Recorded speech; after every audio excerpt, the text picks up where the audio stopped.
Olá, boa noite, a paz do Senhor.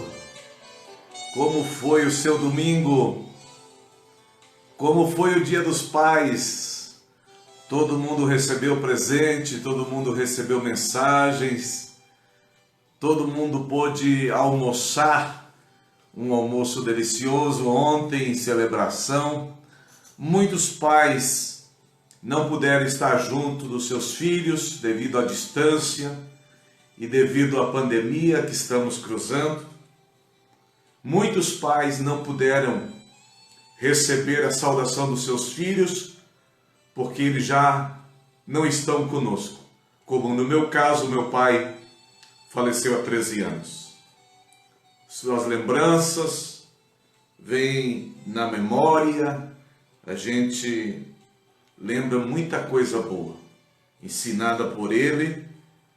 Muitos pais morreram agora na pandemia, mas graças a Deus, se você está vivo, é porque Deus tem um propósito, é porque Deus tem um plano grande na sua vida. Sejam todos bem-vindos a mais uma live diretamente de Curitiba. Estamos fazendo um esforço grande e maravilhoso para estudarmos o livro completo de Apocalipse. Hoje, pela graça do Senhor, pela misericórdia de Deus, vamos entrar no capítulo 5, onde vamos estudar sobre a visão do livro selado e também sobre o Cordeiro. Quero convidar você, depois deste preâmbulo, para lermos o capítulo 5 de Apocalipse, um capítulo muito maravilhoso, profundo, onde a gente vai aprender. Em cada capítulo estamos aprendendo muitas coisas. Diz assim então Apocalipse capítulo 5, tem 14 versículos. Vi na mão direita daquele que estava sentado no trono um livro escrito por dentro e por fora, de todo selado com 7 selos. Vi também um anjo forte que proclamava em grande voz: quem é digno de abrir o livro e de lhe desatar os selos? Ora, nem no céu, nem sobre a terra, nem debaixo da terra, ninguém poderia abrir o livro, nem mesmo olhar para ele. E eu chorava muito, porque ninguém foi achado digno de abrir o livro, nem mesmo de olhar para ele. Todavia, um dos anciãos me disse: não chores, eis aqui o leão da tribo de Judá, a raiz de Davi, que venceu para abrir o livro e os seus 7 selos. Então vi no meio do trono e dos 4 seres viventes, e entre os anciãos, de pé, um cordeiro, como tendo sido morto. Ele tinha 7 chifres, bem como 7 olhos, que são os 7 Espíritos de Deus enviados por toda a terra. Veio, pois, e tomou o livro da mão direita daquele que estava sentado no trono. E quando tomou o livro, os 4 seres viventes e os 24 anciãos prostraram-se diante do Cordeiro, tendo cada um deles uma harpa e taças de ouro cheias de incenso, que são as orações dos santos. E entoavam um novo cântico, dizendo: digno é de tomar o livro e de abrir-lhe os selos, porque foste morto, e com o teu sangue compraste para Deus os que procedem de toda a tribo, língua, povo e nações. E para o nosso Deus, e os constituíste reino e sacerdotes, e reinarão sobre a terra. vi e ouvi uma voz de muitos anjos ao redor do trono, dos seres viventes e dos anciãos, cujo número era milhões de milhões e milhares de milhares, proclamando em grande voz: digno é o Cordeiro que foi morto de receber o poder e riqueza e sabedoria e força e honra e glória e louvor. Então ouvi que toda criatura que há no céu e sobre a terra e debaixo da terra e sobre o mar, e tudo o que neles há, estavam dizendo: aquele que está sentado no trono e ao Cordeiro seja o louvor e a honra e a glória e o domínio pelo século dos séculos.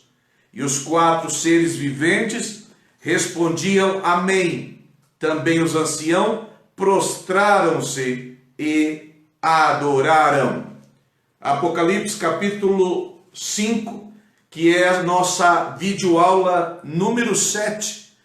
Fizemos 2 aulas de introdução e hoje então vamos entrar nesse capítulo 5. Sejam todos bem-vindos. É uma aula através da internet, desse púlpito na internet para você que é a igreja. Você é a igreja, você é o templo do Espírito Santo e você é bem-vindo aqui neste curso, nesta videoaula, onde estamos assim, passo a passo, versículo a versículo, capítulo a capítulo, e vamos estudar o livro de Apocalipse na sua amplitude, com os seus 22 capítulos. Todo esse material está escrito. Se você se interessar depois em receber uma cópia desse material, você colocando o seu e-mail abaixo aqui da live, no lugar ali do comentário, eu mandarei com muita alegria esse material que preparo cada dia. O material não está preparado até ao final. Cada dia preparo apenas um capítulo para estar assim fresquinho na hora de comentarmos aqui, na hora de analisarmos, na hora de explicarmos as partes mais importantes aqui desse comentário, desse capítulo 5. Como preâmbulo, eu coloquei, aqui no capítulo 5 começa a abertura dos 7 selos. Apenas a abertura. Não vamos conhecer no capítulo 5 o conteúdo dos selos quando eles forem abertos ali no capítulo 6 e 7, tá bom? E no 8 também. Aqui apresenta apenas a abertura, ou seja, a antecipação. Então tem que ter claro que nós não vamos falar do conteúdo dos 7 selos, mas vamos ver apenas a abertura deles. E quem é digno de abrir estes 7 selos. Os 4 primeiros selos devem ser vistos formando um bloco, tá? Pela unidade da estrutura que gira em torno daqueles 4 cavaleiros ali, que nós vamos deixar muito bem claro amanhã quem são os 4 cavaleiros do Apocalipse e que mensagem a gente tem para nós. Alguém comentou abaixo do vídeo, o último vídeo que eu fiz, que eu estava atrasado, que o livro de Apocalipse já se cumpriu. E exatamente só ali no capítulo 6, amanhã, é que nós vamos ver então o que é profecia com referência ao futuro. Exatamente o que a gente viu até agora era apenas a parte histórica do livro de Apocalipse. Então, as profecias começarão a ser desvendadas, reveladas amanhã, com o conteúdo dos 7 selos que serão dados a conhecer. Então, eu estou falando aqui que os 4 primeiros selos devem ser abordados num bloco, que por causa da estrutura que gira em torno dos 4 cavaleiros. O 5º selo fala especificamente da igreja. O 6º selo vai falar da vinda de Cristo, e o sétimo selo nós vamos ver lá no capítulo 8. A última aula foi no sábado, estando falando ali do capítulo 4, o foco era o trono. Aqui no capítulo 5, o foco do capítulo é o livro. Eu quero ler o primeiro versículo, que vai dizer assim: vi na destra, na mão direita de Deus, que estava assentado sobre um trono, um livro, escrito por dentro e por fora, bem selado com 7 selos. Esse livro, escrito por dentro e por fora, era num formato de um pergaminho, num formato de um rolo, não como os livros que nós temos hoje com páginas, escrito por dentro e por fora. Isso é inusual, não é comum. Então se trata de um livro muito especial. Se segurava o rolo com a mão esquerda, tá? O livro era segurado com a mão esquerda, e com a mão direita, então, começava a enrolar à medida que ia lendo aquelas colunas ali de 3 polegadas cada coluna, aproximadamente quase 8 centímetros. Então era lido assim, se lia o rolo em forma horizontal. Se há calculado que se fosse escrito o livro de Apocalipse em apenas um rolo, ele mediria então 4,50 metros assim, de comprimento. Não é vertical como alguém pensa, era lido no formato horizontal. E era escrito da direita, onde está a minha mão aqui, para a esquerda. Esse era o formato, escritos em coluna. Então se abria um pouco, lia a primeira coluna, logo se guardava essa primeira coluna com a mão direita, enquanto que a esquerda estava segurando o livro.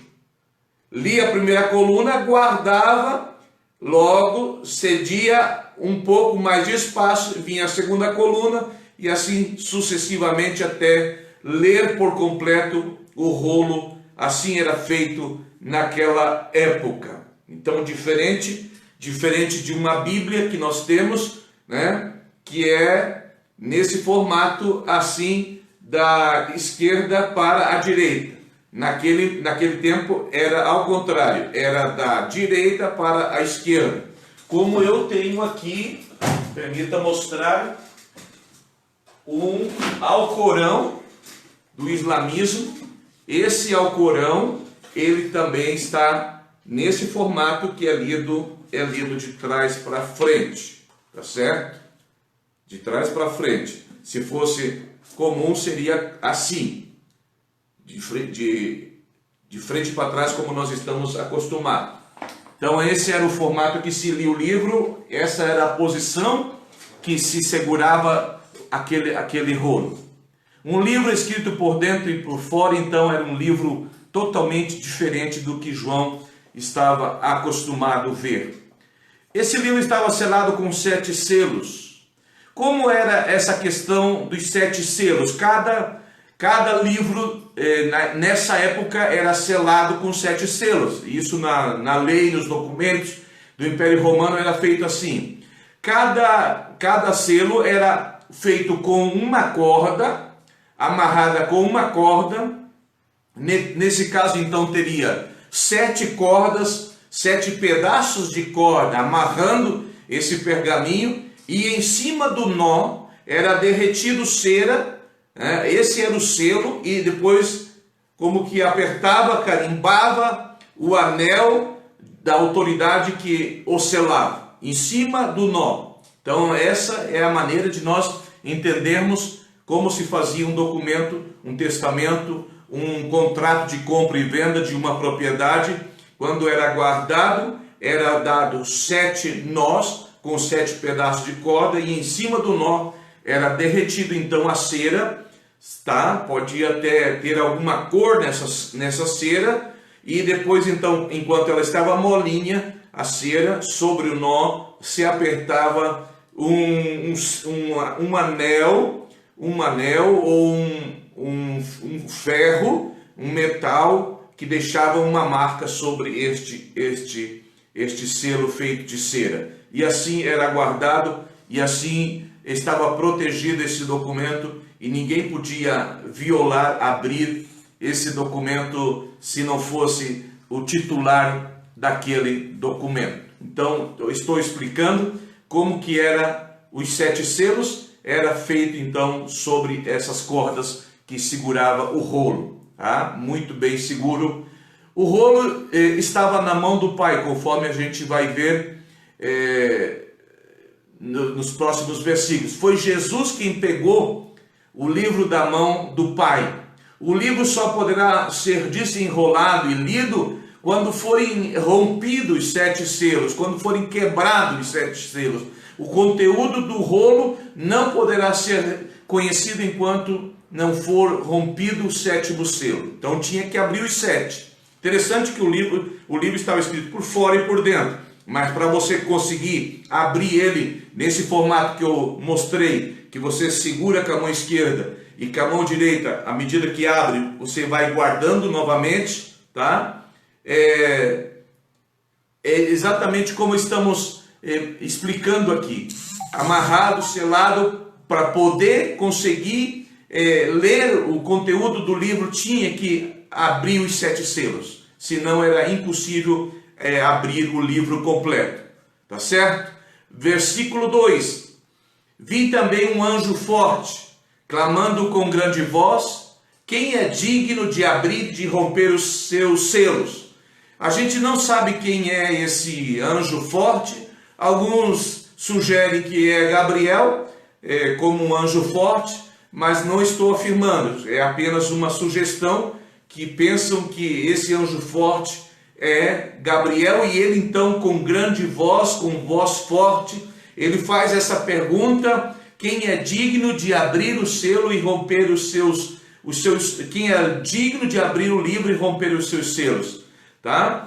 E desatar os selos. O rolo estava selado com 7 selos, assim eram os documentos da época, um testamento, e o que continha dentro daquele livro? O destino da terra, quem sabe a história completa da terra, do passado, do presente e do futuro, algo muito maravilhoso. Assim se fazia os rolos na lei romana, no tempo de João. Então ele conhecia já o sistema que era usado pelo império para selar um documento. Selar, amarrava, colocava a cera derretida em cima e criava a marca ali com um anel, ou com um sinete, ou com algo metálico que tinha uma inscrição, uma imagem, tá certo?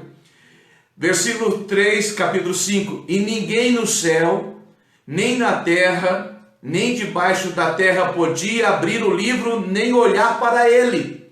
Aqui, para os terraplanistas que acreditam que a terra é plana, aqui fala, olha só, e ninguém no céu, tá claro, nem na terra, na superfície da terra, nem debaixo da terra. Então nesse versículo podemos ver que a terra é redonda, tem países em cima, países embaixo.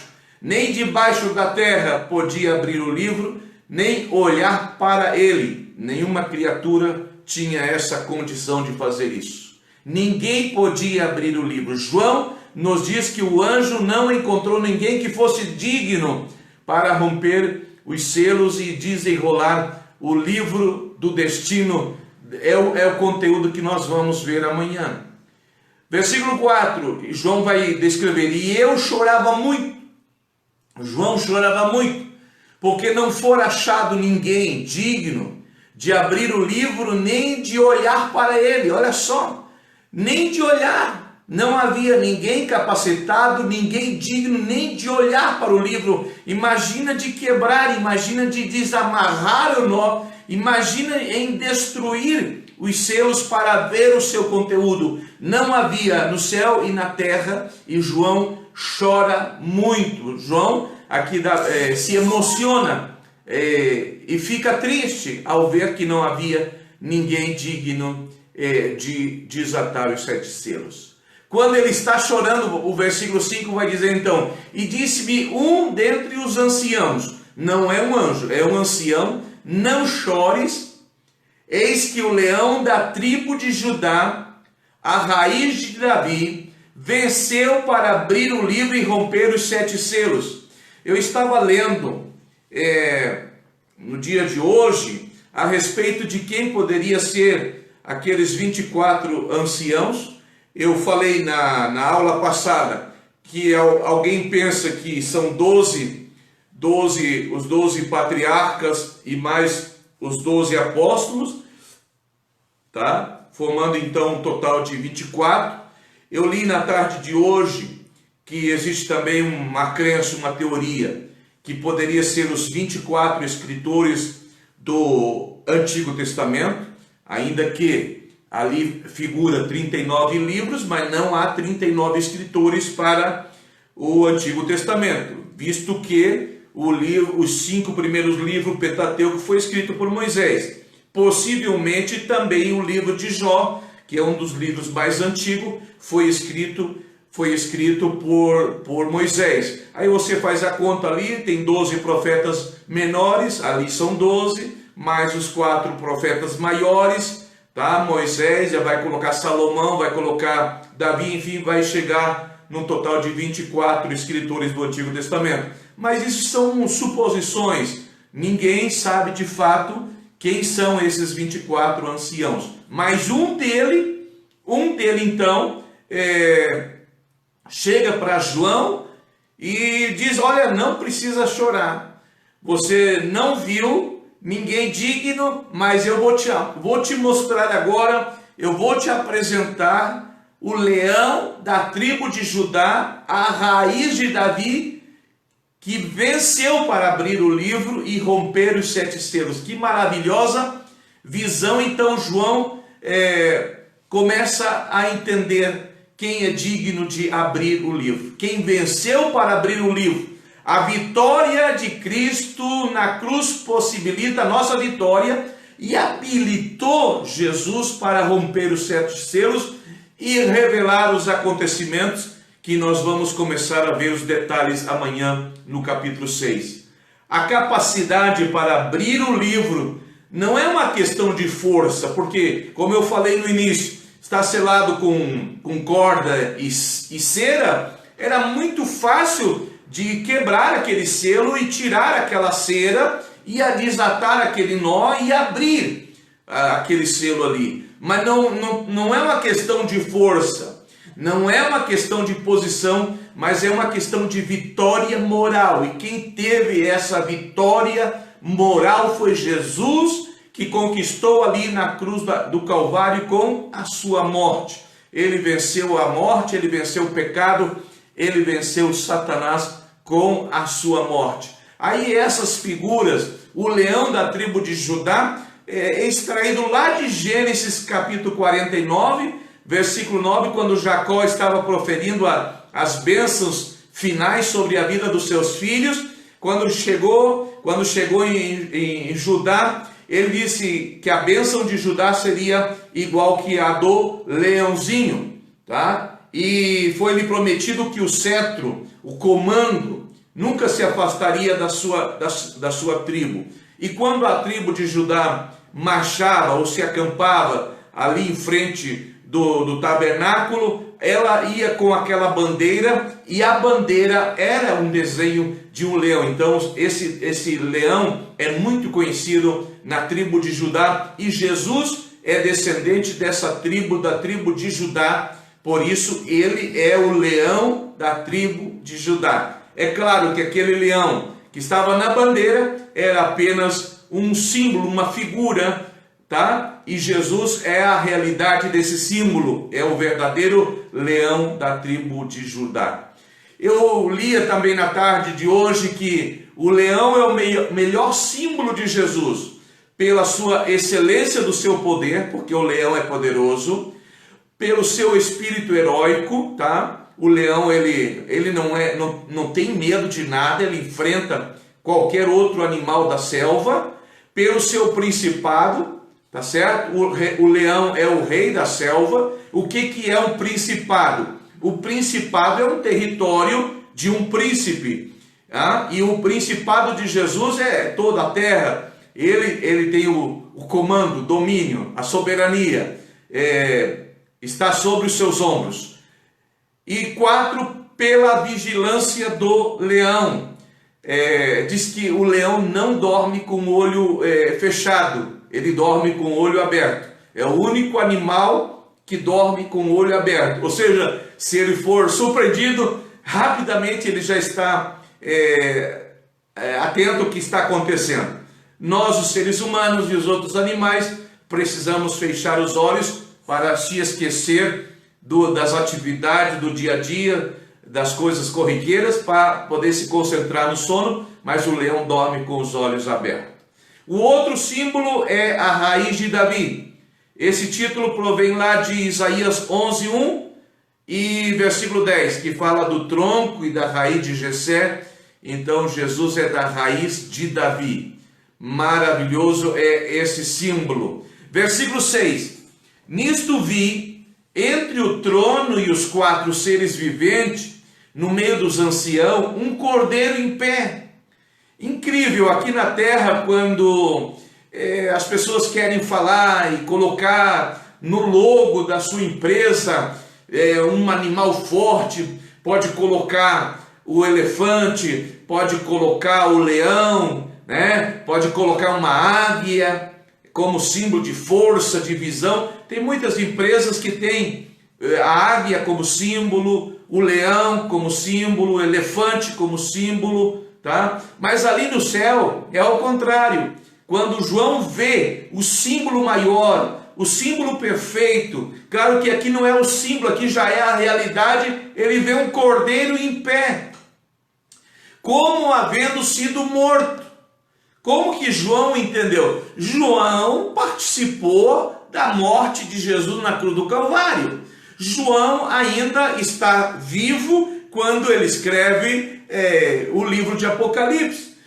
João é um velhinho muito querido. Isso aconteceu no ano 96. João estando na ilha de Patmos ali, exilado, abandonado ali pelo governo, pelo Império Romano, para que calasse a sua voz, calasse a sua profecia, e foi dali que o Senhor chama no capítulo 4, arrebata João, leva João, João vê a porta aberta, João vê o trono, e João vê o livro, e agora ele está vendo um cordeiro em pé, e ele escreve aqui no versículo 6, como havendo sido morto.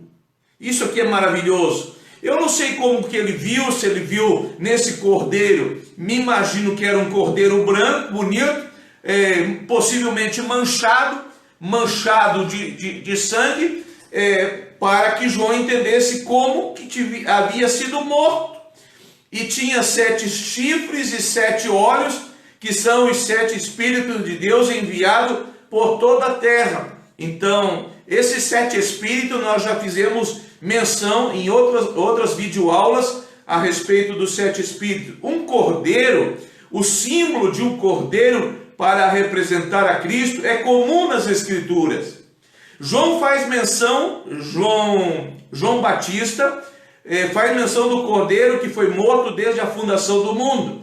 Isaías refere-se a ele, ao cordeiro, com essas palavras, como cordeiro foi levado ao matadouro. A gente utiliza muito isso quando se reúne no templo para ministrar a ceia do Senhor, em Isaías 53:7.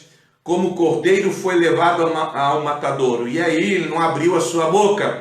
Pedro serve-se das expressões do Antigo Testamento para escrever que fomos resgatados pelo precioso sangue, como de cordeiro sem defeito e sem mácula, o sangue de Cristo Jesus. Então muitos autores da Bíblia, os evangelistas, os profetas, falaram desse cordeiro que era símbolo perfeito de Jesus Cristo.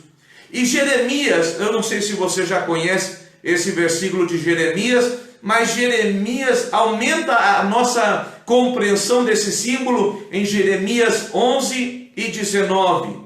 Vai dizer aí claramente, nitidamente, para você entender a respeito do cordeiro. Eu era eu era como manso cordeiro, por isso que o cordeiro é símbolo de Cristo, que é levado ao matadouro, porque eu não sabia que tramavam projetos contra mim, dizendo: destruamos a árvore com o seu fruto, a ele cortemo-lo da terra dos viventes, e não haja mais memória do seu nome. Então essa primeira parte do versículo 19 de Jeremias 11. Eu era como manso cordeiro. Jesus era manso como cordeiro, tá? Bateram nele, cuspiram nele, coroaram ele com coroa de espinho, ele não abriu a sua boca. Aquelas autoridades romanas diziam: tu é o rei do judeu? Ele simplesmente dizia: tu o dizes. Ele não abriu a sua boca, ele suportou tudo aquilo por amor a você, por amor a mim, por amor à humanidade, e morreu como um cordeiro mudo, sem reivindicar, sem alegar, sem murmurar, sem dizer palavra alguma. Ele suportou calado, pagando assim o preço do nosso pecado, o preço da nossa rebelião. Jesus pagou ali na cruz do Calvário. Então, que lindo foi essa visão. João vê esse cordeiro como havendo sido morto, com 7 chifres e 7 olhos.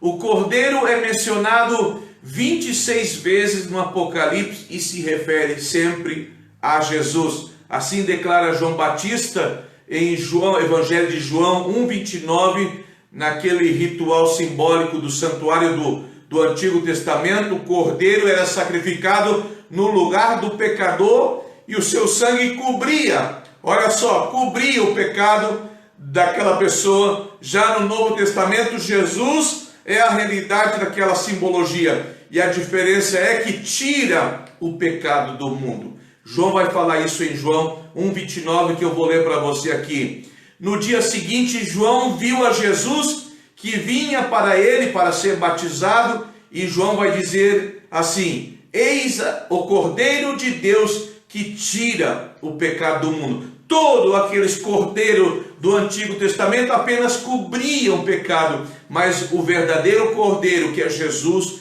tira o pecado do mundo. Por que Jesus então foi representado dessa maneira como cordeiro? Levítico 4:32, João 1:29, um cordeiro não era tão caro como um bode, por exemplo, e por esta razão esperava-se que o pobre trouxesse um cordeiro. Este era, portanto, considerado o sacrifício do pobre. É significativo que, reiteradas vezes, Cristo seja considerado como o Cordeiro de Deus. Ele é o sacrifício do pobre. Amém? Essa é a explicação porque Jesus é o Cordeiro. Por ser manso, por ser dócil, tá? Por ser o sacrifício do pobre. Isso significa que qualquer pessoa pode ser perdoada, qualquer pessoa pode alcançar a salvação, ou no Antigo Testamento qualquer pessoa podia alcançar o perdão dos seus pecados com um simples cordeiro que representava Jesus. E até mais do que um simples cordeiro, aquele que não tinha como comprar um cordeiro para oferecer como sacrifício, pegava uma pombinha, uma rolinha, diz ainda, a rolinha menor que a pombinha, que era realmente sacrifício de pobre, para apresentar diante de Deus como sacrifício.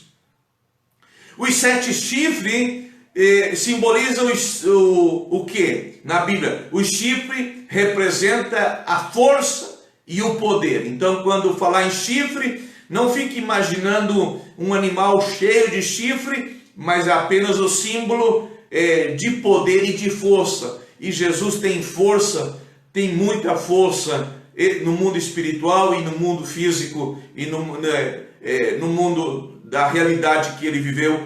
Ele teve muita força e ele continua tendo força sobre todos os poderes que existem no mundo. Os 7 olhos, Zacarias vai dizer, Zacarias 4:10, o profeta diz ali que 7 olhos são os olhos do Senhor que percorrem toda a terra. eles constituem o símbolo da onisciência, ou seja, também da sabedoria infinita de Deus manifestada por intermédio da obra do Espírito Santo. Nada lhe é oculto. Sua eterna vigilância pelo Espírito Santo traz conforto, força e proteção ao seu povo. Então não adianta, não tem como se esconder da presença de Deus, nem debaixo das águas, nem dentro da caverna, nem dentro de uma rocha. Você pode se esconder da presença de Deus, seus olhos percorrem toda a terra. Você pode dizer aleluia, você pode dizer amém por isso. Então, que bom que os olhos do nosso Senhor percorrem toda a terra e conhece todas as coisas e sabe todas as coisas, e nada há oculto diante dos seus olhos. Não tem como se esconder dos seus olhos. E aí termina esse versículo 6, como havendo sido morto, o cordeiro tem sinais da morte sacrificial. São os sinais do sacrifício de Cristo na cruz, os sinais da tragédia e do triunfo. O cordeiro está vivo, mas conserva as cicatrizes da morte cruel. Interessante que quando Jesus ressuscita, ele agora aparece ali para os seus discípulos em várias ocasiões, com um corpo glorificado, um corpo diferente, um corpo que era capaz de passar pela parede. Os discípulos estavam ali trancafiados, fechados na sala com medo do que poderia acontecer com eles. Jesus entra na sala sem passar pela porta, entra pela parede, porque o seu corpo agora é um corpo glorificado. E Tomé, que não estava presente nessa reunião, não acreditou quando os seus companheiros contaram que haviam visto o Senhor ressuscitado. E Tomé disse: eu não acredito, somente se eu ver e tocar nas suas chagas, nas suas feridas. E logo numa outra reunião, Jesus chega exclusivamente por causa disso, da incredulidade de Tomé, e oferece as mãos e diz: Tomé, pode tocar aqui nas chagas, nas feridas, sou eu. Tomé, não seja incrédulo, Tomé, seja crente. É claro que Tomé não tocou nas chagas, nas feridas de Jesus, mas o que me impressiona nesse corpo glorificado ficou a cicatriz do que os homens fizeram com Jesus ali na cruz do Calvário. Nas mãos, nos pés, no seu lado, na sua cabeça ficou cicatrizes do seu sacrifício cruel, mas também do seu sacrifício vitorioso por nós ali na cruz do Calvário. Eu creio que quando nós chegarmos no céu também, nós vamos ver essas cicatrizes do nosso Cordeiro, Cordeiro Pascual, que morreu por nós, que foi imolado pelos nossos pecados, mas que ressuscitou e está ali triunfante no céu, sentado à destra de Deus Pai. Versículo 7. E veio e tomou o livro da destra, da mão direita, daquele que estava sentado no trono, que era Deus, o Pai. Versículo 8. Logo que tomou o livro, os 4 seres viventes, que a gente já falou na aula passada, e os 24 anciãos, que falamos também na aula passada, se prostraram diante do Cordeiro, tendo cada um deles, os 24 anciãos, uma harpa na sua mão e taça de ouro cheia de incenso. Olha que figura maravilhosa, taça cheia de incenso, que são as orações dos santos. Eu falei na aula passada que o nosso horário é dividido em 24 horas, portanto, há 24 fusos horários. Eu dizia que cada ancião desse representa um fuso horário do nosso relógio, tá? E eles têm essas harpas nas suas mãos para tocar, e eles têm também essas taças cheias de incenso, que são as orações do santo. Quando você ora, a sua oração é transformada em incenso, e elas sobem diante do Senhor e são guardadas nessa taça, e são respondidas num período de 24, de uma hora, ou seja, a cada uma hora das 24 tem um ancião de dias ali responsável por responder às tuas orações. Então fique tranquilo que as tuas orações estão chegando diante da presença do Senhor. Mas não é o tema desse capítulo. O tema agora aqui é que eles vão cantar, versículo 9, um cântico novo dizendo: digno, digno, olha, essa é a palavra, de tomar o livro e de abrir os seus selos, porque foste morto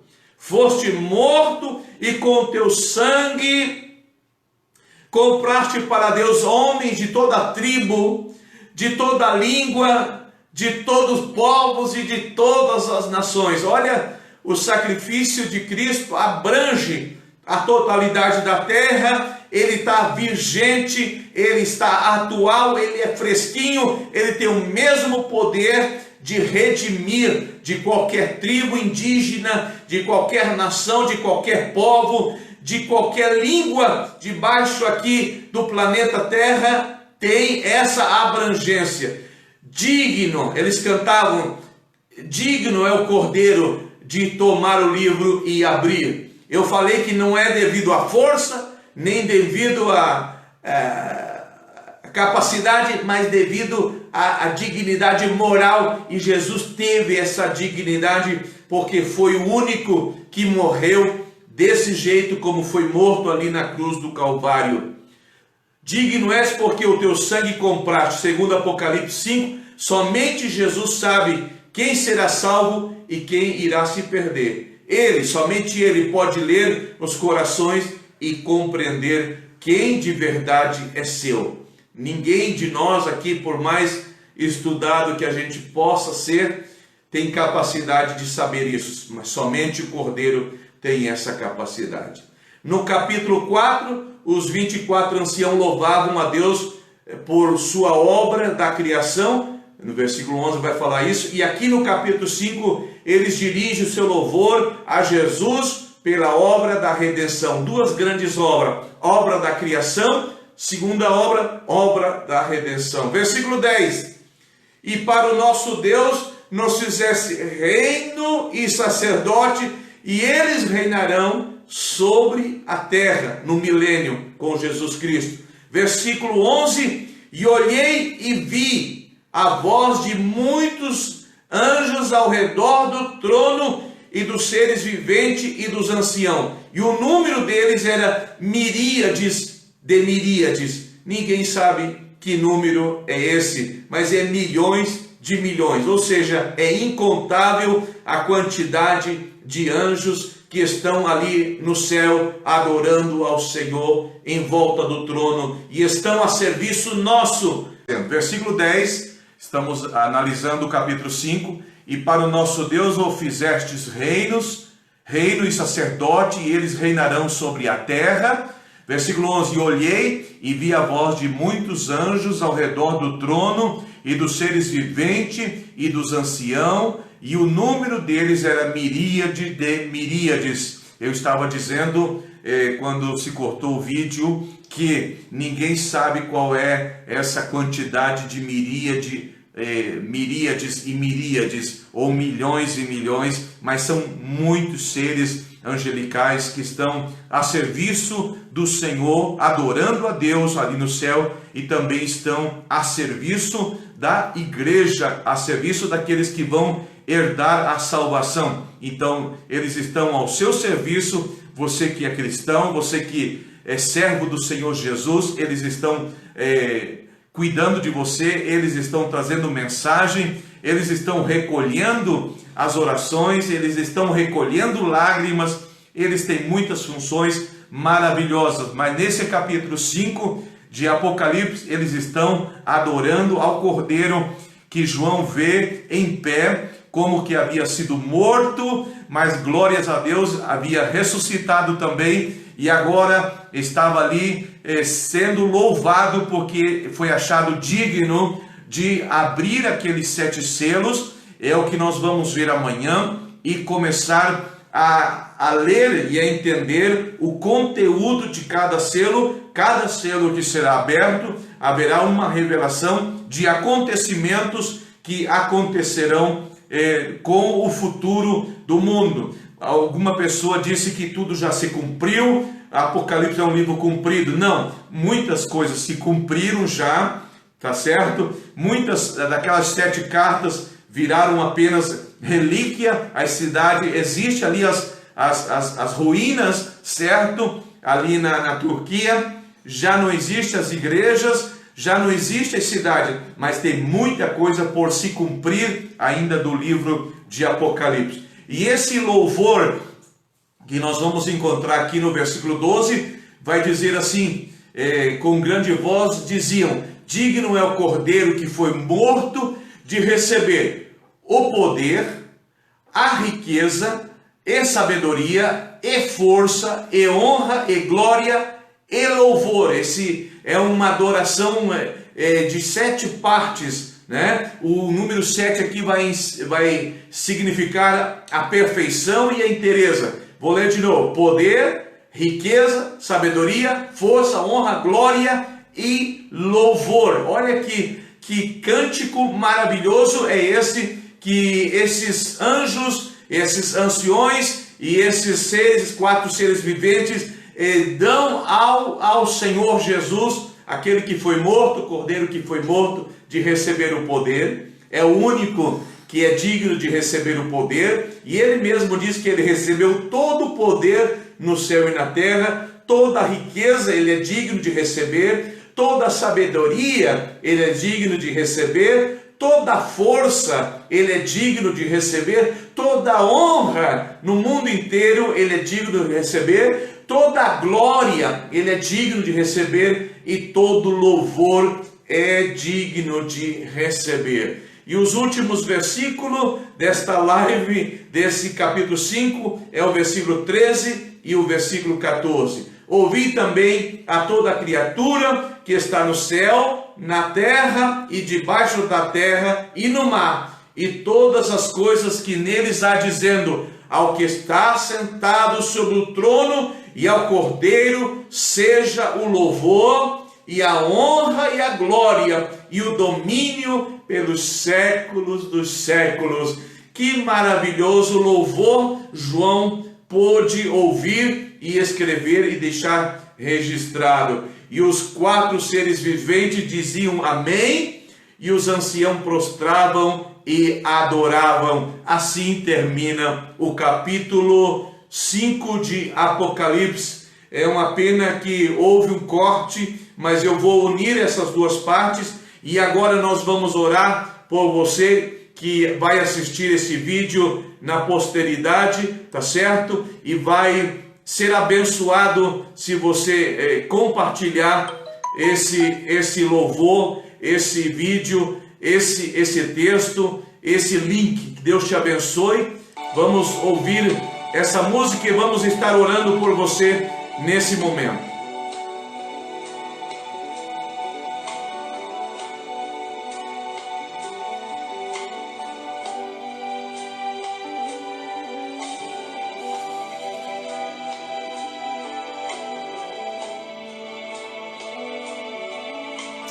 Meu Deus, eu entro na Tua presença.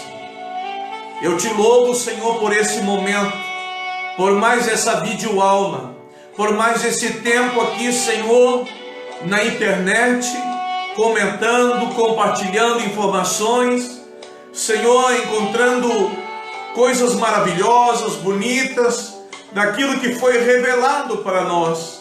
Eu, como ser humano, a Tua igreja que está me acompanhando, porque cada um de nós somos a igreja, somos o templo do Espírito Santo. Queremos render também a Ti, Senhor, o nosso louvor, a nossa gratidão. Queremos ser grato a Ti pelo Teu sacrifício, pela Tua morte, pelo perdão dos nossos pecados, pela vida eterna que nós temos já, a certeza de um dia moraremos contigo, Senhor, para todo sempre, para toda a eternidade. Muito obrigado, Jesus, por ter dado a Tua vida ali na cruz do Calvário. Tu é o Cordeiro sem mancha, sem mácula, inocente mudo que enfrentou o juízo, enfrentou aqueles acusadores, enfrentou a cruz do Calvário, de uma maneira simples, de uma maneira singela, de uma maneira humilde. Tu não abriu a tua boca, tu foi condenado, crucificado, maltratado, ferido pelos nossos pecados.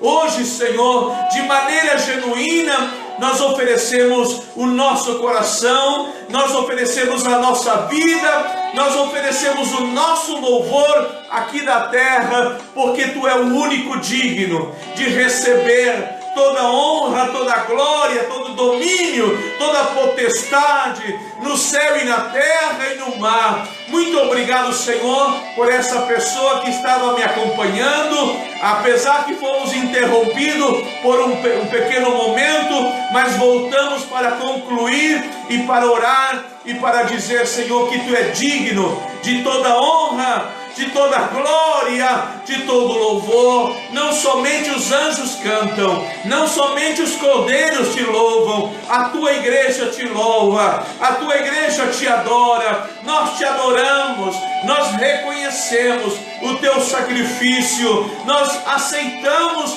o Teu sacrifício, nós agradecemos pelo Teu sacrifício, Pai. Muito obrigado, Senhor. Em nome de Jesus, nós oramos e agradecemos.